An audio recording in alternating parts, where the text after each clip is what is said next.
20세기 한국 소설 한 권, 줄거리와 이메일 해설. 이광수, 김동인 외. 용과 용의 대격전, 신채호. 신채호의 용과 용의 대격전은 일제강점기 민중혁명을 우화적으로 그린 소설이다. 천궁의 상제와 그를 섬기는 미리는 지상의 인민을 억압하고 수탈한다. 미리는 민중의 고통을 외면하며 권력을 유지하지만 이에 맞서 혁명을 이끄는 드래곤이 등장한다. 드래곤은 민중과 함께 천국의 지배 세력을 무너뜨리고 기존의 종교와 권력을 거부하며 새로운 평등 사회인 지국을 건설한다. 결국 천국은 멸망하고 미리와 상제는 몰락한다. 이 작품은 민중의 각성과 직접적 혁명을 통해 자유와 평등의 새로운 세계를 꿈꾸는 신채호의 무정부주의 사상을 상징적으로 담아낸다. 어린 벗에게 이광수. 기혼자인 나는 대학 시절 친구 김일홍의 여동생 김일련을 사랑하지만 자신의 결혼과 사회적 도덕 때문에 고백하지 못한다. 이후 우연히 김일련과 재회해 과거의 감정과 서로의 상처를 나누고 각자 힘든 현실을 받아들이며 이별한다. 작품은 자유연애와 개인의 내면적 갈등, 그리고 시대적 한계 속에서의 인간의 고독과 성장, 자기 성찰을 섬세하게 그려낸다. 무명, 이광수. 감옥의 병감에서 다양한 죄수들과 함께 지내는 나는 토지 저당 사건으로 수감된 윤, 방화범민, 사기범 정 등과 어울리며 극한의 환경 속에서 드러나는 인간의 이기심과 탐욕, 고통을 목격한다. 윤과 민은 병세로 풀려나고 정은 무죄를 주장하지만 중병에 걸린다. 추록 후 동료들의 비극적 소식을 접하며 감옥이라는 공간을 통해 인간 본성과 사회의 어두운 현실, 그리고 무지와 번뇌를 성찰한다. 핍박, 현상윤. 일본 유학을 마치고 돌아온 지식인 나가 사회와 주변의 기대에 부응하지 못한다는 자책과 압박감에 시달리는 내면을 1인칭 시점으로 그린 소설이다. 실제로 누군가에게 직접 비난받는 일은 없지만 약하고 게으른 놈이라는 자기 비난이 끊임없이 들려오며 어디에서도 안식을 찾지 못한다. 주인공은 친구를 만나거나 산책을 해도 마음속 핍박에서 벗어나지 못하고 자신이 무력하고 부끄러운 존재임을 절감한다. 이 작품은 식민지 지식인이 느끼는 이상과 현실의 괴리, 내면적 고뇌를 사실적으로 드러내며 근대적 개인의 자의식을 보여준다. 슬픈 모순, 양건식. 일제강점기 자본주의 사회의 모순과 그로 인한 프롤레타리아 계급의 비참한 현실을 지식인의 시각에서 그린 소설이다. 주인공 나는 방 안에서 불안한 꿈을 꾸고 경성시내를 방황하며 부유한 여성과 힘겹게 짐을 지는 아이, 노동자를 업신여기는 순사 등 사회 곳곳의 불평등과 모순을 목격한다. 그는 현실의 벽에 부딪혀 자신의 무력함과 허위의식을 자각하며 친동생처럼 아끼던 백화의 죽음을 통해 슬픈 현실과 지식인의 한계를 절감한다. 작품은 행동하지 못하는 지식인의 고뇌와 사회적 모순에 대한 자각을 담고 있다. 경희, 나혜석. 일본 유학을 다녀온 신여성 경희가 방학을 맞아 집에 돌아오면서 시작된다. 경희는 가족과 친척들로부터 결혼을 권유받지만 여성도 배워야 사람답게 살 수 있다고 생각하며 갈등한다. 아버지는 전통적 가치관에 따라 혼사를 서두르지만 경희는 자립하고 자신의 길을 가고 싶다는 소망을 품는다. 사회와 가족의 기대, 전통적 여성상과 자신의 주체적 삶 사이에서 고민하던 경희는 결국 남이 벌어다주는 밥을 먹는 것은 금수와 다를 바 없다며 스스로 일하며 살아가겠다는 다짐을 한다. 이 작품은 근대적 여성의 자아각성과 독립의지를 그린다. 배따라기, 김동인. 나는 대동강에서 배따라기 노래를 부르는 뱃사람을 만나 그의 사연을 듣는다. 그는 질투와 오해로 아내와 동생을 폭행했고 아내는 결국 죽고 동생도 집을 떠났다. 죄책감에 뱃사람이 되어 동생을 찾아다니던 그는 우연히 동생을 만나지만 동생은 운명이라 말하며 떠난다. 나는 뱃사람의 비극적 운명과 삶의 허무함을 느끼며 이야기를 마친다. 태영, 김동인. 가난한 청년이 도둑질을 하다 붙잡혀 태영, 곤장을 맞는 과정을 그렸다. 주인공은 형벌의 고통과 수치, 인간의 존엄성이 짓밟히는 현실을 절실히 경험한다. 태형을 당한 후 그는 사회의 냉혹함과 자신의 비참함을 뼈저리게 느끼며 인간의 존엄과 사회 제도의 문제를 성찰한다. 감자, 김동인. 가난한 여인 복녀는 남편의 무능으로 극심한 빈곤에 시달린다. 생계를 위해 부도덕한 관계도 마다하지 않지만 결국 주변의 멸시와 폭력, 남편의 죽음 등으로 비참한 최후를 맞는다. 이 작품은 빈곤과 욕망, 인간의 타락과 비극적 현실을 사실적으로 그린다. 붉은 산, 김동인. 광산촌을 배경으로 가난한 노동자들이 열악한 환경과 착취 속에서 살아가는 모습을 그린다. 주인공은 가족을 부양하기 위해 힘든 노동을 견디지만 가난과 질병, 사고로 고통받는다. 붉게 물든 산은 그들의 고통과 희생, 사회적 모순을 상징한다. 신채호는 독립운동가이자 사학자, 사상가로 널리 알려진 인물입니다. 그러나 그는 문학작품을 남긴 작가이기도 합니다. 신채호가 문학을 쓴 이유는 단순합니다. 신채호에게 붙는 언론인, 역사가, 정치사상가, 독립운동가, 종교인, 문학비평가, 시인, 소설가라는 명칭은 모두 민족의 해방과 자강을 위해 자신의 모든 재능을 쏟아부었던 실천적 삶의 결과입니다. 그는 사는 것도 조선 때문이요. 죽는 것도 조선 때문이며 한번 숨을 쉬고 한 끼 밥을 먹는 것도 조선 때문이라고 말할 만큼 애국계 몽운동의 일환으로 문학이라는 형식을 빌려 자신의 신념을 펼쳤습니다. 신채호가 남긴 문학적 업적을 유형별로 살펴보면 먼저 서사 분야에서의 성취가 두드러집니다. 번안한 이태리 건국 삼걸전을 시작으로 이 땅의 영웅을 문학의 영역으로 끌어들여 애국심을 불러일으킨 을지문덕, 이순신전, 동국거걸 최도통정과 같은 역사적 기물이 대표적입니다. 이어 백세 노승의 미인담, 일목대왕의 철퇴 같은 연희소설, 그리고 꿈하늘에 이르러서는 계몽문학에서 계몽문학으로 한 단계 나아가고 있음을 보여줍니다. 이전의 영웅 중심의 역사적 기물과 달리 이들 작품에서는 민중 중심의 역사관을 드러내며 노예의식을 극복하고 주체적인 저항 이데올로기를 강조합니다. 용과 용의 대격전은 신채호가 서사문학의 대미처럼 남긴 작품입니다. 신채호의 또 다른 중요한 문학적 성취는 비평 분야입니다.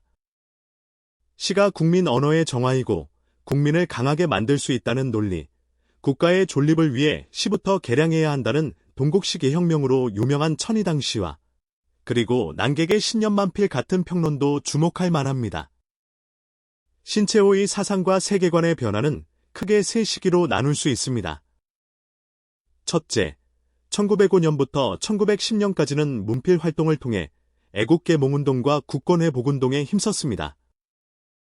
둘째, 1909 영경부터 1920년대 초까지는 국외에서 독립운동에 적극 참여하며 비타협적 투쟁 노선을 견지했습니다. 셋째, 1920년대 중반 이후에는 무정부주의자로 활동하며 민중 직접혁명론을 주장했습니다.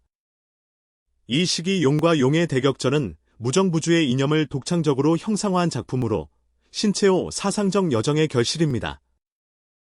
신채호의 삶에는 흥미로운 일화도 많습니다. 어렸을 때부터 총명하여 9세의 자치통감을, 13세의 사서삼경을 모두 독파하였고 독서열과 기억력이 남달랐습니다. 성균관에 입학한 뒤에도 종로의 서점가와 친구집을 돌며 책 읽는 것이 일과였고 그가 남긴 역사 논문과 책 중에는 이때 읽은 내용을 바탕으로 쓴 것도 많았습니다. 외모나 체격에 구애받지 않고 당당하게 살았던 그의 성품은 여러 에피소드로 전해집니다. 예를 들어 소설가 이광수가 본 신채호의 세수법이 유명합니다. 그는 고개를 숙이지 않고 세수를 해옷이 다 젖어도 태연했습니다. 나라를 빼앗겨 고개 숙이고 사는 것도 분한데 하찮은 세숫대야에 고개를 숙이겠는가? 라는 말에서 그의 기계가 느껴집니다. 또 상하이 망명 시절 영어를 독학했는데 발음에는 신경 쓰지 않고 뜻만 익혔습니다. 네이버를 네이구 후 바우어라고 읽고 영어책을 한문 읽듯 천천히 읽었다고 합니다. 발음보다는 내용 이해가 중요하다며 실제로 영어 회화는 못해도 영어 원서로 로마 제국쇠망사 같은 책을 읽었다고 합니다. 이처럼 신채호는 문학, 역사, 사상, 실천 모두에서 한치의 흔들림 없이 자신의 길을 걸었던 인물입니다. 그의 작품과 삶은 오늘날에도 깊은 울림을 주고 있습니다. 이광수는 한국 근대문학사에서 단편소설과 장편소설 모두를 정립한 대표적인 작가입니다.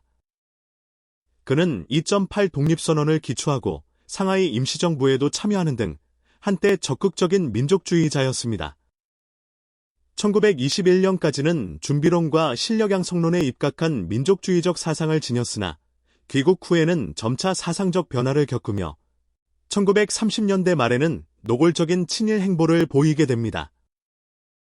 이광수는 초기에는 계몽주의와 민족주의, 인도주의를 바탕으로 한 작품을 발표하였습니다. 대표작 무정은 한국 최초의 근대 장편소설로 평가받으며 문명개화와 자유연애를 주제로 삼아 당시 청춘 남녀에게 폭발적인 인기를 끌었습니다. 무정을 비롯해 개척자, 흑, 어린 버세게, 무명 등 수많은 소설, 시, 수필, 논문을 남겼습니다. 그는 문필 활동을 통해 기존의 도덕과 윤리에 대한 강렬한 비판자로 등장하였으며 허위와 이름뿐인 유교의 허례허식, 권위주의적 문화를 조롱하였습니다. 여자의 해방, 자유연애, 인간평등 등 새로운 가치관과 세계관을 역설하였고 성리학적 위선과 당쟁, 배척의 문화를 강하게 비판하였습니다. 이러한 주장들은 진화론적 사고에 토대를 두고 있었으며 사회 부조리를 지적하는 데 집중하였습니다. 이광수의 작품 어린 버세게는 편지글 형식의 서간체 소설로 1인칭 시점에서 주인공 임보영의 내면적 고백과 자유연애, 사상이 잘 드러나 있습니다. 이 작품은 일본 유학 시절의 경험과 사랑에 대한 번민, 방랑의 이력이 짙게 투영되어 있습니다. 서간체 형식 덕분에 독자에게 직접 말을 건네는 효과와 함께 계몽적 메시지의 전달력이 높아졌습니다. 또한 무명은 그가 수감 생활 중 겪은 병감 체험을 바탕으로 한 작품으로 기존의 계몽주의적 색채를 벗어나 근대 사실주의적 태도로 감옥이라는 극한 공간에서 벌어지는 인간 군상의 모습을 탁월하게 그려냅니다. 주인공 나는 잡범들과 한 감방에서 지내며 인간의 본능과 탐욕, 그리고 죽음을 관찰합니다. 이 작품은 환경과 상황이 인간의 심리와 행동에 어떤 영향을 미치는지 깊이 있게 보여줍니다. 이광수의 문학은 계몽과 현실, 인간 내면의 탐구라는 다양한 층위를 아우르며 그의 생애와 사상 변화, 그리고 작품의 성격은 한국 근대문학사에서 여전히 중요한 의미를 지니고 있습니다.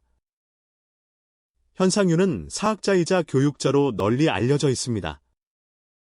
평안북도 정주에서 태어나 일본 와세다 대학교 사학과를 졸업한 뒤 1918년 중앙학교 교사가 되었으며 3.1운동의 계획과 추진에 중요한 역할을 한 16인 중 한 명으로 독립운동에도 적극적으로 참여하였습니다.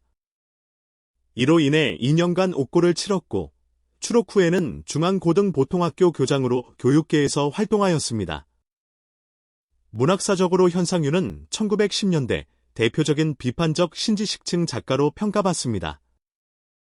그는 양건식 등과 함께 학지광과 청춘 등의 계몽적인 논설과 안의 일생, 1913, 박명, 1914, 재봉춘, 1915, 청유벽, 1916, 광원, 1917, 그리고 핍박, 1917 등 6편의 단편소설을 발표하였습니다.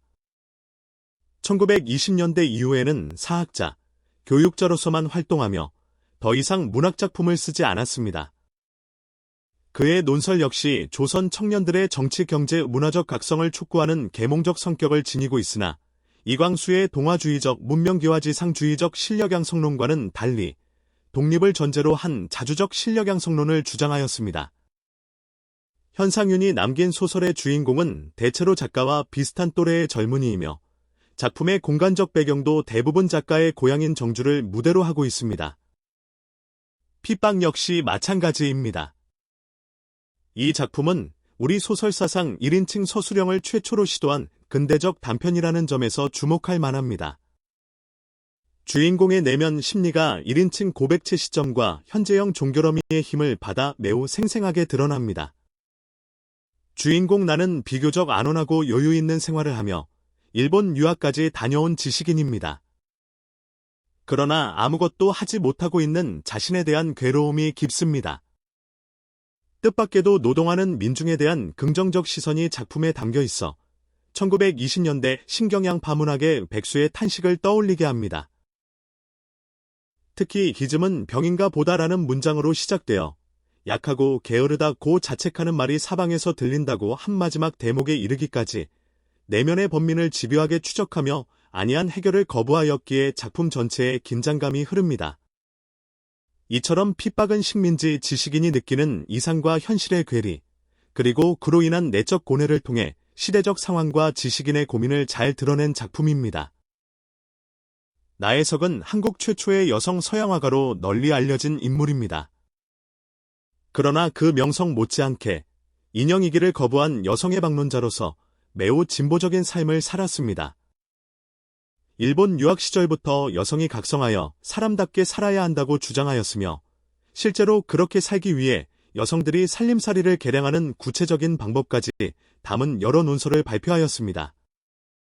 또 신여성이 주변의 시선과 인습을 극복해 나가는 과정을 담은 소설 경위를 쓴 근대 최초의 여성 소설가이기도 합니다.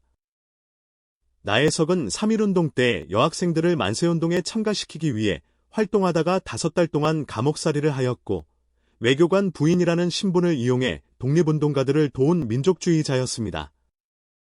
그러나 성각자의 운명처럼 그녀의 삶은 파란만장하였습니다. 변호사였던 남편과 이혼하였고 고루한 인습에 지배받는 남편과 사회를 고발하는 이혼 고백서를 발표하여 사회적 물의를 일으키기도 하였습니다. 그 뒤로는 사회의 냉대 속에 파무녀 살다가 신경쇠약과 반신불수의 몸이 되어 무연고자 병동에서 생을 마감하였습니다. 소설 경위에서는 일본에 유학을 다녀온 여학생이 봉건적 관념과 인습을 가진 가족이나 이웃들과 갈등하면서 자기 안의 인습적 관념을 자각하고 그것을 비판하면서도 괴로워하는 양면의 모습을 설득력 있게 보여줍니다. 현상윤이나 양권식 같은 남성 작가가 느낀 식민지, 지식인으로서의 자의식과 자기 분열의 번민이 주로 개인의 내면에서 주관적 심리의 표백으로 나타났던 것에 비해 나혜석은 일상생활 가운데 다른 사람들과의 관계 속에서 그것을 구체적으로 묘사하여 더욱 실감을 줍니다. 또한 이광수의 소설에서 보이는 신여성의 추상성에 비해 경희는 신여성의 생활상의 한 단면을 포착하여 여성에게 가하는 다양한 편견과 압력, 그리고 거기에 맞서는 여성의 자의식의 추이를 섬세하게 담아냄으로써 훨씬 현실적인 소설의 면모를 갖추었다고 평가할 수 있습니다. 이처럼 나혜석의 경희는 여성의 현실적 삶과 내면의 성장, 그리고 사회적 각성을 실제 생활과 구체적 관계 속에서 섬세하게 포착한 작품으로 한국 근대 여성문학의 중요한 이정표가 된다고 할 수 있습니다. 김동희는 우리가 잘 알고 있듯이 염상섭, 현진건 등과 함께 근대문학사에서 단편소설을 정립시킨 대표적 작가입니다. 뿐만 아니라 그의 작품은 이전의 계몽문학이 지니고 있던 교훈주의적인 정론성과 궤도성을 극복함으로써 문학의 독자성과 미학성을 중심 대상으로 삼은 최초의 작가입니다. 중반 이후 그의 문학적인 파탄에도 불구하고 그가 문학사에서 결코 지워질 수 없는 존재인 것은 바로 이런 문학사적 의해 때문입니다. 김동희는 창조를 발간하여 동인지 시대를 열었고 이전의 계몽문학에 반대해 순문예 운동을 제창하였으며 그 연장선상에서 근대적 의미의 본격 단편소설의 기반을 확립하였습니다. 그리고 과거 시제를 사용하고 희와 시를 최초로 그로 표기하는 등 문장의 혁신을 주도하기도 하였습니다. 배따라기는 액자소설 형식을 취하고 있습니다. 이 작품은 애조띤 서정이 전편에 넘쳐 흐르며 단편으로서의 짜임새가 비로소 완벽한 경지에 이른 김동인의 초기 대표작입니다. 작가 스스로도 이 작품부터가 본격적인 단편이라고 자부하였으며 실제로 그렇게 평가받을 만한 작품입니다.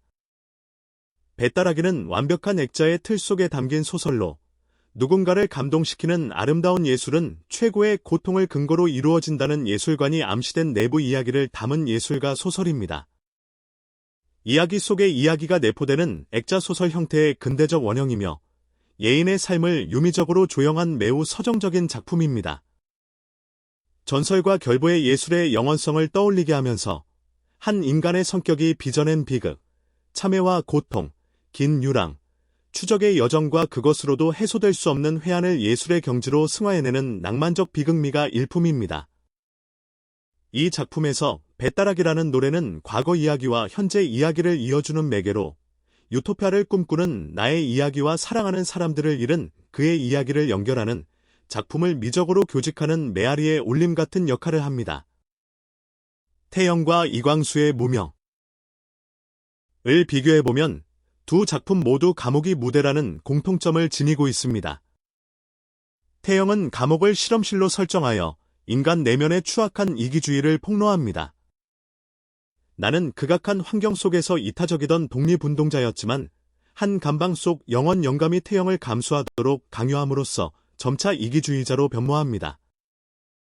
내가 조금이라도 편해지기 위해 영원 영감을 사지로 내몬 것입니다. 반면 무명의 주인공 나는 감방, 특히 가장 극악한 병감에 있으면서 마치 열반의 경지에 이른 사람처럼 주위 사람들을 내려다봅니다. 윤과 의민의 죽음은 그들이 지닌 탐욕 때문이며 그 탐욕이 죽음을 잉태합니다. 사실상 무명은 불교적 사유가 은밀히 깔려있는 작품입니다.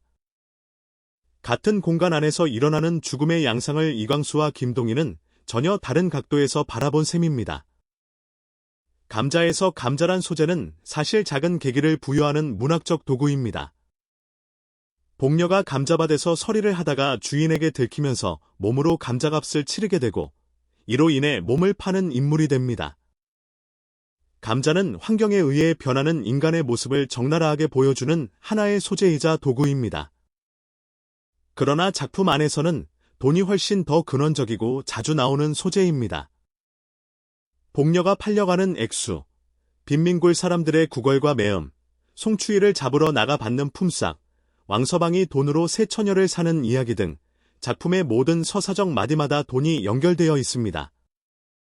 모든 인간들이 돈을 벌고 쓰는 것만으로 행동의 동력을 삼고 있으며 돈이 인간관계를 연결하는 고리가 되고 인신매매와 매춘, 미끼의 부정적 매개로 소통되고 있습니다. 돈이 극단적으로 결핍된 사회가 오히려 돈의 힘이 가장 팽배해 있는 사회임을 보여줍니다.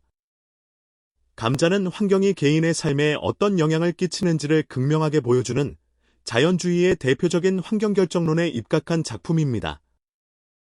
주인공의 운명은 이미 환경에 의해 결정되어 있으며 복녀의 죽음도 불우한 환경이 빚어낸 일종의 숙명입니다. 범죄와 가난의 환경 속에 복녀 부처를 던져놓고 도덕적인 옥녀가 점차 도덕규범에서 일탈하는 과정을 반복적으로 구조화합니다. 그녀의 일탈행위는 매춘에서 도둑질까지 확대되고 이는 빈민굴의 상황과 복녀의 철저한 전락에서 충분히 예견됩니다. 복녀의 죽음은 세 남자의 음모에 의해 마지막까지 왜곡되는 비극을 겪습니다. 모든 인물과 사건을 환경에 의한 인과론적 연쇄의 그물에 몰아넣는 결정론적, 자연주의적 의식이 전편에 팽팽하게 흐릅니다. 마지막으로 붉은 산에서는 붉은 산과 흰 옷이 상징적 역할을 합니다. 붉은 산은 우리 국토와 결애를, 흰 옷은 백의민족을 상징합니다. 주인공 삼은 고국을 떠나 유랑하는 우리 민족을 상징하며 송첨지의 죽음은 만주에 흘러들어가 사는 동포의 비극을 상징합니다. 삼은 마음속으로만 비분간개할 뿐인 백의민족의 무기력함을 한순간 떨치고 일어나 만주인을 향해 복수를 피하는 인물입니다. 이 작품은 의사의 목격담을 받아 적은 수기 형식으로 되어 있어 사실성의 확보에 효과적입니다. 선량하고 온순하지만 자기 땅을 갖지 못한 마을 사람들과 사납고 독한 성질이지만 가슴속에 조국을 품고 있던 삼의 모습이 대조적으로 그려지며 감상적인 성격 변화가 있긴 하지만 작가의 간결하고 박력 있는 문체가 그 감상성을 보완해주고 있습니다. 지주의 횡포에 분노하지만 실제 행동으로 옮기지 못하는 동네 젊은이들과 결연히 행동에 나서는 삼의 대비, 그리고 극적인 장면을 만들어내는 대화의 묘미가 이 소설의 압권입니다. 이처럼 김동인의 작품들은 근대 단편 소설의 형식과 미학을 완성하고 인간 본성과 사회 현실, 예술의 의미를 깊이 있게 탐구한 점에서 문학사적 의의가 매우 크다고 할 수 있습니다.